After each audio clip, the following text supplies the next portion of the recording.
নমস্কার, আমি ভাস্বতী। আপনি দেখছেন আপডেট বাংলা ইউটিউব চ্যানেল। রইল আজকের সব থেকে বড় 10টি প্রধান খবর। দেখে নিন এক নজরে আজকের হেডলাইন্সগুলি। পুজোয় রেস্তোরাঁর খাবারে পচা মাংস, শোরগোল ডায়মন্ড হারবারে। রেল লাইনের ধার থেকে উদ্ধার বিজেপি নেতার ছেলের দেহ, মেরে ফেলে দিয়েছে দাবি বাবার। অপারেশন সিঁদুর নিয়ে সন্দেহ প্রকাশ কংগ্রেস নেতার, রাহুলের মতো ভারত বিরোধী তোপ বিজেপির। উৎসবের মৌসুমে বাংলাকে বানভাসী করার চক্রান্ত, ডিভিসির বিরুদ্ধে বড় আন্দোলনে তৃণমূল। ছাড় পেল না বাচ্চাটাও, সিদ্দি খেয়ে অসুস্থ 24 জন। খারিজ হলো রাজ্যের দাবি, 12 ইস্যু পাল্টা সুপ্রিম কোর্টে ইউনিটি ফোরাম। বকেয়া ডিএ মামলায় বড় আপডেট। 10 অক্টোবর গোটা দেশে এসআইআর, রাজ্যে আসছে কমিশনের প্রতিনিধি দল। জ্বলছে মৃত্যু মিছিল, জবাব দিতে হবে পাকিস্তানকে, কড়া বার্তা ভারতের। দশমী পেরোতেই শাসকের নজরে 26-এর ভোট, কেন্দ্রকে জোর নিশানা অভিষেকের। উঠোন থেকে বালতিটা হাতে নিতেই ভয়াবহ বিস্ফোরণ, ডোমকলে মৃত্যু মহিলার। আপনাদের কাছে একটা অনুরোধ রইল, আমরা প্রতিদিন চেষ্টা করি আপনাদের জন্য সঠিক, সংক্ষিপ্ত এবং নিরপেক্ষ খবর পৌঁছে দিতে। আমাদের এই ছোট্ট চেষ্টাকে যদি আপনার ভালো লাগে তাহলে দয়া করে একটা লাইক দিয়ে পাশে থাকার বার্তা দিন। আপনাদের একটা লাইকই আমাদের আগামী দিনের অনুপ্রেরণা। এবার আসছে বিস্তারিত খবরে। পুজোয় একাধিক রেস্টুরেন্ট এবং খাবারের দোকানে পচা এবং বাসি মাংস বিক্রির অভিযোগ। ডায়মন্ড হারবারে হানা দিল খাদ্য সুরক্ষা দপ্তরের আধিকারিক। ডায়মন্ড হারবার পুলিশ, পৌরসভা এবং দমকলের যৌথ দল অভিযানে তল্লাশি চালিয়ে অনেক মাংস ফেলে দেন আধিকারিকরা। এই ঘটনায় তীব্র চাঞ্চল্য ছড়ায় এলাকায়। পুরসভা সূত্রের খবর, একাধিক দোকান থেকে পচা খাবার বিক্রির অভিযোগ উঠছিল। হানা দিয়ে 2-3 দিনের বাসি মাংসের হদিশ পান তদন্তকারীরা। খাদ্য এবং সুরক্ষা দপ্তরের আধিকারিকরা ওই বাসি এবং পচা মাংস বাজেয়াপ্ত করে পুকুরে ফেলে দেন। শুধু পচা মাংস বিক্রির অভিযোগই নয়, অস্বাস্থ্যকর পরিবেশে রান্না করা হচ্ছে বলেও অভিযোগ ওঠে। সঙ্গে ডায়মন্ড হারবারের অনেক হোটেলে বিধি মানা হচ্ছে না বলেও দাবি। এতে আতঙ্কিত এলাকার বাসিন্দারা। পুজোর দিনগুলোতেও তারা ঠিক খাবার খেয়েছেন কিনা তা নিয়ে আতঙ্কে রয়েছেন তারা। শরীর খারাপ হবে না তো, সেই আশঙ্কাও মাথায় চাড়া দিচ্ছে। সমস্ত অভিযোগ খতিয়ে দেখে রেস্তোরাঁ মালিকদের গ্রেপ্তার করা না হলেও সতর্ক করেছে প্রশাসন। রেল লাইনের পাশ থেকে উদ্ধার বিজেপি নেতার ছেলের দেহ, আত্মহত্যা নাকি খুন, সেই নিয়ে উঠছে প্রশ্ন। নেতার অভিযোগ, তার ছেলেকে খুন করে রেল লাইনের পাশে ফেলে দেওয়া হয়েছে। ঘটনার তদন্ত শুরু হয়েছে ইতিমধ্যেই। তবে মৃতের পরিবারের দাবি, ঘটনার 3 দিন পরেও পুলিশ এফআইআর নেয়নি। তৃণমূল নেতার বিরুদ্ধে উঠেছে অভিযোগ, কোচবিহারের মাথাভাঙার বিধানসভা কেন্দ্রের অন্তর্গত ঘোকসাডাঙ্গা থানা এলাকায় সিলডাঙ্গার ঘটনা। স্থানীয় ওই বিজেপি নেতার নাম অধীর বর্মন। দীর্ঘদিন ধরে বিজেপির সঙ্গে সক্রিয়ভাবে যুক্ত তিনি। গত 26শে সেপ্টেম্বর ওই মৃতদেহ উদ্ধার হয়। তারপর থেকে পুলিশকে জানানো হলেও এফআইআর নেওয়া হয়নি বলে অভিযোগ। মৃতের নাম প্রলয় বর্মন। অধীর বর্মন জানিয়েছেন, চাঁদা নিয়ে ক্লাবের সঙ্গে ঝামেলা হয়েছিল তার ছেলের। মাথাভাঙা মহকুমার অন্তর্গত নীলডাঙ্গা এলাকার বিধান সংঘ ক্লাবের দুর্গাপূজার প্যান্ডেলের সামনে প্রলয় বর্মনের সঙ্গে স্থানীয় ক্লাবের দ্বন্দ্ব শুরু হয়। অভিযোগ, সেখানেই তাকে মারধর করে মেরে ফেলা হয়। অন্যদিকে ছেলের বিষয়ে জানতে চাইলে ক্লাবের কর্মকর্তারা জানান, ছেলে চলে গিয়েছে। বাড়িতে ফিরে আসার পরেও ছেলেকে খুঁজে না পেয়ে আবারও সেই ক্লাবে যান অধীর। সেখানে তাকে ক্লাবের সদস্যদের একজন বলেন, খোঁজ করে দেখুন, কোথাও হয়তো পড়ে রয়েছে। এরপরই ঘটনাস্থল থেকে কিছুটা দূরে রেল লাইনের ধারে পাওয়া যায় দেহ। অধীরের অভিযোগ, এটা পরিকল্পিত খুনের পিছনে রয়েছে স্থানীয় তৃণমূল নেতা মাধব বর্মনের ইন্ধন। তার নামেও অভিযোগ দায়ের করেছে ঘোকসাডাঙ্গা থানায়। অপারেশন সিঁদুর নিয়ে বিতর্কিত মন্তব্য করে বিজেপির তোপের মুখে পড়লেন কংগ্রেস নেতা অজয় রায়। উত্তরপ্রদেশের হাত শিবিরের সভাপতি দাবি করেছেন, যেভাবে গত মে মাসে পাকিস্তানে হওয়া অপারেশন নিয়ে সেনাকর্তাদের বিভিন্ন বয়ান সামনে আসছে, তা থেকে মনে হচ্ছে গোটা বিষয়টায় কোনো গোলমাল রয়েছে। সম্প্রতি অপারেশন সিঁদুর নিয়ে মন্তব্য করেন ভারতের বায়ুসেনা প্রধান এবং সেনা প্রধান মুখ। অন্যদিকে এরপরে উদয় রায়কে বলতে শোনা গেছে, সিডিএস এরকম বলেছেন, আবার সেনাপ্রধান অন্য কথা বলছেন। ভিন্নভাবে বিভিন্ন মন্তব্য শোনা যাচ্ছে ভিন্ন ভিন্ন লোকের মুখে, যা পরিষ্কার করে বুঝিয়ে দিচ্ছে কিছু একটা গোলমাল তো রয়েইছে। সত্য এবং বাস্তবতা দেশের পুরো মানুষের সামনে আনা হোক, পুরো পরিষ্কার করে দেওয়া হোক। আর এমন মন্তব্যের পাল্টা দিয়েছে বিজেপি। পদ্ম শিবিরের মুখপাত্র শাহজাদ পুনওয়ালা বলেছেন, সেনার অপমান আর পাকিস্তানের গুণগান, এটাই হয়ে দাঁড়িয়েছে কংগ্রেসের পরিচয়। অজয় রায় বলছেন যে কিছু একটা অবশ্যই ভ্রান্তি রয়েছে, তাই বারবার বলা হচ্ছে। যদি না হতো তাহলে আবার কেন বলা হচ্ছে না, এটাই বলা হতো। আবার কিছু বললেই কংগ্রেস বলতে থাকে যে কিছু একটা গোলমাল হয়েছে। প্রসঙ্গত, গত 22শে এপ্রিল পেহেলগাঁওয়ে 26 জনকে নিরস্ত্র করে হত্যা করে লস্করের জঙ্গি সংগঠন টিআরপিএফ এর 4 জন জঙ্গি। তারা পথ দেখিয়ে নিয়ে যায় কাশ্মীরের স্থানীয় এক জঙ্গি। এই হামলার জবাবে 7ই মে ভোররাতে অপারেশন চালায় ভারত। গুড়িয়ে দেওয়া হয় পাকিস্তান এবং পিওকে 9টি জঙ্গি ঘাঁটি। এরপর ভারতের সীমান্তবর্তী রাজ্যগুলিতে জনবহুল এলাকা এবং সেনা ঘাঁটিকে লক্ষ্য করে হামলা চালায় পাকিস্তান। সেই হামলা প্রতিহত করার পাশাপাশি প্রত্যাঘাত করেছে ভারত। তাতেই তছনছ হয়ে গিয়েছে পাকিস্তানের অন্তত 11টি একাধিক বায়ুসেনা ঘাঁটি। পুজো মিটতে না মিটতেই ফের দুর্যোগের ঘনঘটা।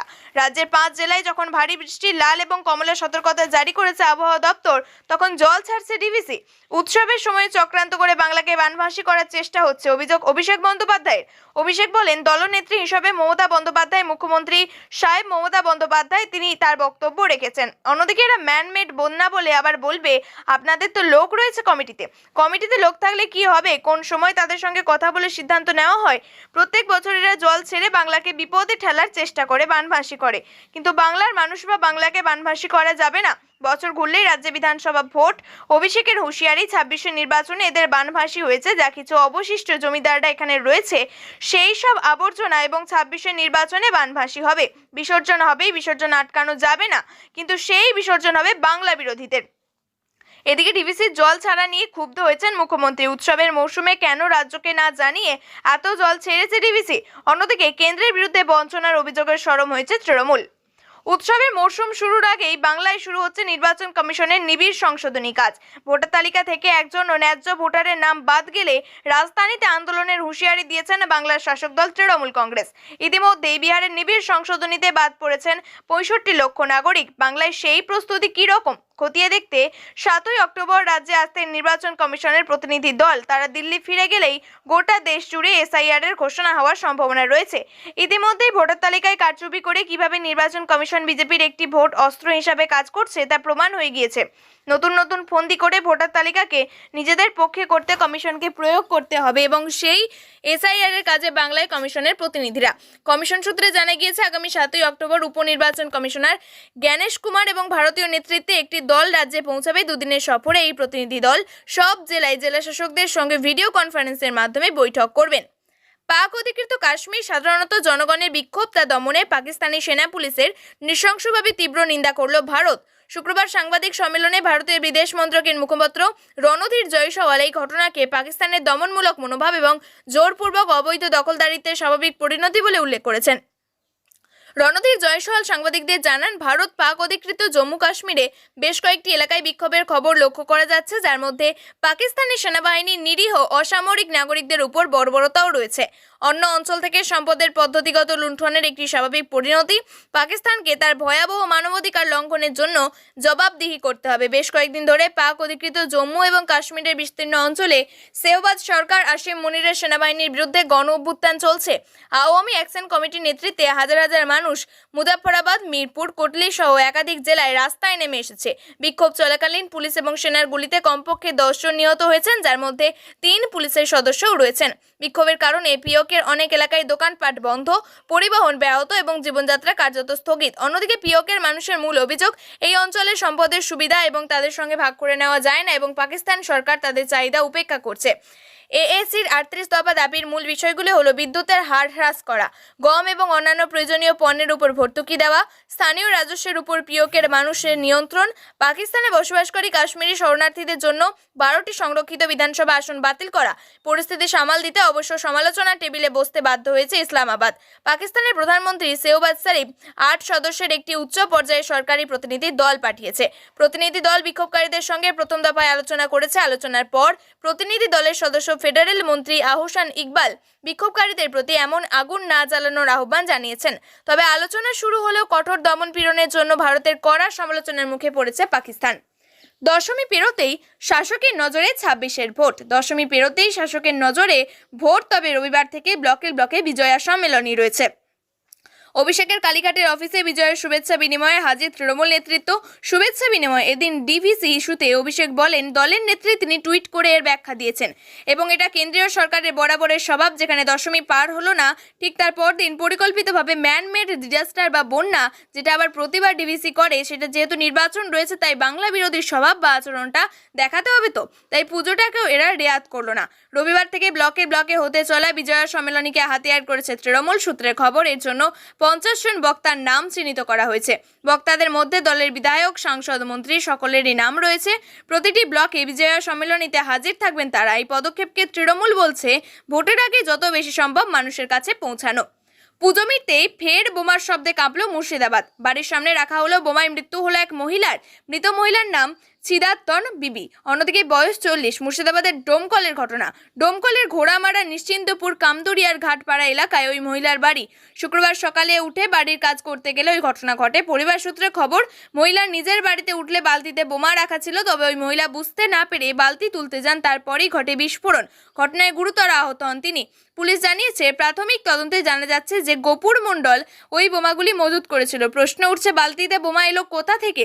প্রতিবেশীদের দাবি, ওই মহিলার স্বামী গফুর মণ্ডলই ওই বোমা রেখেছিলেন। তাকে গ্রেপ্তার করেছে পুলিশ। অভিযোগ, বৃহস্পতিবার রাত থেকে মজুত করা ছিল বোমা, তার স্ত্রী জানতেন না। এদিন সকাল 11টায় বাড়ির কাজ করতে গিয়ে এই ঘটনা ঘটে। প্রিয় দর্শক, নিয়মিত সঠিক খবরগুলি সঠিক টাইমে পেতে সাবস্ক্রাইব করুন আপডেট বাংলা চ্যানেলটিকে। ধন্যবাদ।